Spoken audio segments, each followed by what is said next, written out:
మనం డిపాజిట్ అంటే ఎస్టర్డ్ ఆర్టికల్స్ ఈరోజు మనం డిపాజిట్ ఉన్న ఆర్టికల్స్ ఎలా రిసీవ్ చేసుకోవాలి, ఎలా ఇన్వాయిస్ చేయాలనేది ఇప్పుడు మనం క్లియర్గా ఈ వీడియోలో అయితే చూద్దాము. సో ఫస్ట్ మీకు S1 ఇచ్చిన బ్యాగ్ అయితే రిసీవ్ చేసుకోవాలి, బ్యాగ్ ఓపెన్ చేసుకోవాలి రెగ్యులర్ వర్క్ లాగా. అది అయిన తర్వాత మీరు డిపాజిట్ ఆర్టికల్స్ కూడా ఇన్వాయిస్ చేసుకోవాలి.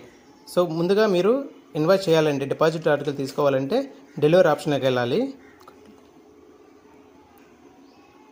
నెక్స్ట్ డిపాజిట్ ఇండి డిపాజిట్ ఉంది కదా, దాన్ని సెలెక్ట్ చేసుకోవాలి. ఇక్కడ మీకు ఆర్టికల్స్ ఈఎంఓస్ 2 ఉంటాయి. మీకు ఆర్టికల్స్ అయితే ఆర్టికల్స్ డిపాజిట్ ఇన్వాయిస్ చేసుకోవాలి. అదేవిధంగా ఈఎంఓ ఉంటే ఈఎంఓ కూడా. సపోజ్ ఇప్పుడు నాకు ఆర్టికల్స్ అయితే డిపాజిట్ ఎలా తీసుకొని చూద్దాము. ఇప్పుడు మీరు deposit with post man select చేసుకోవాలి. ఇక్కడ మీకు ఎస్టర్డే అయితే 2 ఆర్టికల్స్ అయితే మనకు డిపాజిట్లో చూపిస్తున్నాయి. నెక్స్ట్ ఎంప్లాయీ ఐడి సెలెక్ట్ చేసుకోవాలి. అంటే మీకు ఒక బీఓలో బీపీఎం ఏబీపీఎం 2 ఉంటారు. సో బీపీఎం ఏం చేస్తారు, ఇప్పుడు ఏబీపీఎంకి వేయాలన్నమాట. అదే బీపీఎం అయితే మీ ఐడి సెలెక్ట్ చేసుకుంటారు. ఇక్కడైతే ఏబీపీఎం కూడా ఉన్నారు కాబట్టి ఏబీపీఎం నేమ్ సెలెక్ట్ చేసుకోవాలి. Next product speed. నెక్స్ట్ మీకు ఆర్టికల్స్ కానీ ఎంటర్ కాకపోతే మీరు యాక్షన్ దగ్గర టిక్ మార్క్ ఉంది కదా, అది టిక్ చేసుకుంటే అన్ని ఆర్టికల్స్ సెలెక్ట్ అవుతాయి. నెక్స్ట్ కింద కొంచెం స్క్రోల్ చేసిన తర్వాత మీకు ఇక్కడ రీసెట్ రీఇన్వాయిస్ 2 ఉంటాయి. మీరు రీఇన్వాయిస్ అంటే ఇన్వాయిస్లోకి వెళ్ళిపోతుంది అనమాట. రీఇన్వాయిస్ మీద క్లిక్ చేసుకోవాలి. Next confirm.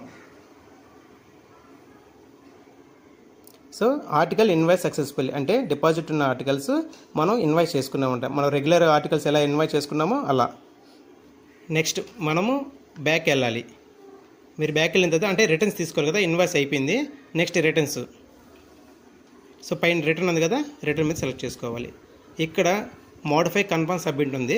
సో మోడిఫై దగ్గర ఎంప్లాయీ నేమ్ ఉంది కదా, ఎంప్లాయీ నేమ్ సెలెక్ట్ చేసుకోవాలి. సో మీరు ఎవరికైతే వేసారో వాళ్ళ నేమ్ సెలెక్ట్ చేసుకోవాలి. సో ఇక్కడ చూసారు కదా, ఈరోజు ఇన్వాయిస్ చేసిన ఆర్టికల్స్, డిపాజిట్ ఉన్న ఆర్టికల్స్ మొత్తం వచ్చాయన్నమాట. సో ఈ ఆర్టికల్స్ని కొంచెం కిందకి స్క్రోల్ చేస్తే మీరు మోడిఫై ఉంది కదా, మోడిఫైలో ఏదైతే ఆర్టికల్ ఉందో ఆ ఆర్టికల్ మీద డెలివరీ, డిపాజిట్. ఈ విధంగా ప్రతిరోజు మీరు ఏదైనా ఆర్టికల్ డిపాజిట్లో పెట్టుంటే ఇదే ప్రాసెస్లో మీరు డిపాజిట్ ఉన్న ఆర్టికల్స్ ఇన్వాయిస్ చేసుకొని డెలివరీ చేసుకోవాలి. సో ఈ వీడియో ఇన్ఫర్మేటివ్ ఉందనుకుంటే లైక్ చేయండి, షేర్ చేయండి. అదేవిధంగా మన ఛానల్ మొదటిసారిగా చూస్తున్నట్లయితే సబ్స్క్రైబ్ చేసుకోండి friends. Thank you for watching this video.